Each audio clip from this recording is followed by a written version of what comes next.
ఇది కరెక్ట్ కాదండి. నిజం చెప్పాలి ఎప్పుడూని. ఇంట్లోంచి ఇంట్లో ఉండి ఫోన్ చేసి నేను ఇక్కడే ఉన్నాను, అమీర్పేటలో ఉన్నాను అంటాడు.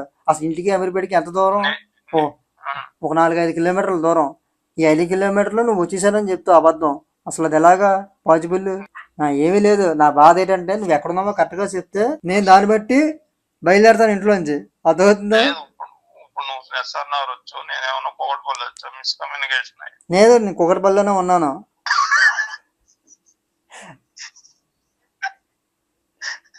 ఎస్ఆర్ఆర్ వచ్చా అన్నావుగా. ఆ, అంటాం నిజమవుతాయి అన్నీ. నువ్వు అబద్ధం చెప్తున్నావని తెలిసే నేను ఇలా అబద్ధం చెప్పాను. లేదంటే గొర్రెలు చెప్పేసుకొని ముందు ఎర్లీ మార్నింగ్ వచ్చేసి అక్కడ వెయిటింగ్ చేస్తున్నా 2 గంటలు. నాకేం అవసరం? నువ్వు నిజం చెప్పావా? అందుకే ఈసారి నుంచి మీ కరెక్ట్గా కమ్యూనికేషన్ ఇలా ఒక మీటింగ్ ఏర్పాటు అయినప్పుడు ఏంటంటే లైవ్ లొకేషన్లో పంపించుకోవాలి. అప్పుడు ఎక్కడున్నారో కరెక్ట్గా తెలుస్తుంది.